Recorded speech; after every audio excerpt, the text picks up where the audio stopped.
তৃণমূলের টার্গেট 2024 জোড়া কৌশল মমতা বন্দ্যোপাধ্যায়ের। বাংলার মন জয়ের চেষ্টায় বাংলাকে ধ্রুপদী ভাষা হিসেবে স্বীকৃতি দেওয়ার দাবি। একই সঙ্গে রাজ্যের মন্দিরের উন্নয়নে কি কি কাজ হয়েছে তুলে ধরলেন তার খতিয়ান। গঙ্গাসাগরে বরাদ্দ না দেওয়ার কথা বলে বঞ্চনার অভিযোগেও সরব মমতা। 24 লোকসভা ভোট, তার আগেই 22 জানুয়ারি অযোধ্যায় রাম মন্দির উদ্বোধন, প্রাণ প্রতিষ্ঠা হবে রামলালার। এ নিয়ে প্রচারে ঝড় তুলতে চাইছে বিজেপি। এই পরিস্থিতিতে পাল্টা আসরে নেমে পড়েছেন মমতা বন্দ্যোপাধ্যায়। আপনারা কোর্টের আন্ডারে করছেন, ইলেকশনের আগে একটা গিমিক শো করবেন বলে আমার কোনো আপত্তি নেই তো, কিন্তু তাই বলে অন্য সম্প্রদায়ের মানুষকে অবহেলা করা এটা কারো কাজ নয়। মঙ্গলবার সুর ছিল চড়া, আর বৃহস্পতিবার তুলে ধরলেন এ রাজ্যে কোন কোন মন্দিরের জন্য কি কি কাজ হয়েছে তার খতিয়ান। বিভিন্ন তীর্থস্থানকে কেন্দ্র করে ইতিমধ্যেই আমরা তাদের ডেভেলপমেন্টের জন্য 700 কোটি টাকার উপর খরচ করেছি।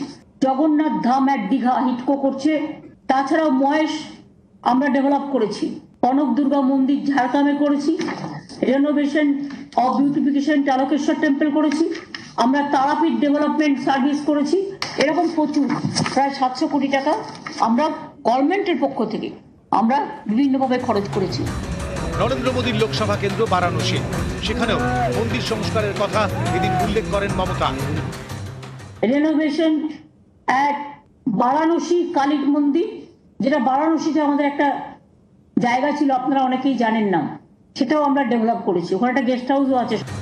বাংলা নিজের মেয়েকে চায়, এই স্লোগানে ভর করে 21 বিধানসভা ভোটে ঝড় তোলে তৃণমূল। এবার 24 লোকসভা ভোট। এই ভোটের আগেও বাঙালি আবেগকে নিজেদের পক্ষে ধরে রাখতে মরিয়া রাজ্যের শাসক দল। বাংলা ভাষার জন্ম 2500 বছর ধরে। এই ধ্রুপদী প্রাচীনতা এবার সরকারের স্বীকৃতির যোগ্য। আমরা মোটা 4টে ভলিউম, সেটাও আমরা হোম মিনিস্ট্রিতে পাঠাচ্ছি। 2500 বছর মানে চারটিখানি কথা নয়। কিন্তু অন্য রাজ্যের ক্লাসিক্যাল ভাষা হিসেবে যদি তাদের ভাষা স্বীকৃতি পায়, তাহলে আমাদের কেন পাবে না? দুবার আমরা অ্যাসেম্বলিতে পাশ করেছি। ওরা যা যা ক্লারিফিকেশন চেয়েছে সব আমরা দিয়েছি। বাংলা রাজ্যের নামটা তারা দিচ্ছেন না।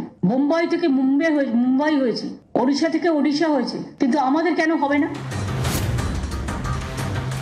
গঙ্গাসাগর মেলা আগেও আমি অনেক চিঠি দিয়েছি, আমরা প্রায় 250 কোটি টাকা এবারেও খরচ করেছি। কুম্ভ মেলা স্বীকৃতি পেয়েছে, আমরা খুশি। কুম্ভ তো অনেকদিন পর পর হয়, আগের বারেও 80 লক্ষের ওপর মানুষ এসেছিল। এবছরেও আমাদের ধারণা, যেহেতু কুম্ভ নেই, 1 কোটির ওপর ছাড়িয়ে যাবে। সুতরাং তারা যদি সাহায্য পেতে পারে এই উপায়, তাহলে বাংলা কেন সাহায্য পাবেন না? বাংলা কেন ন্যাশনাল মেলার বাংলা স্বীকৃতি পাবে না?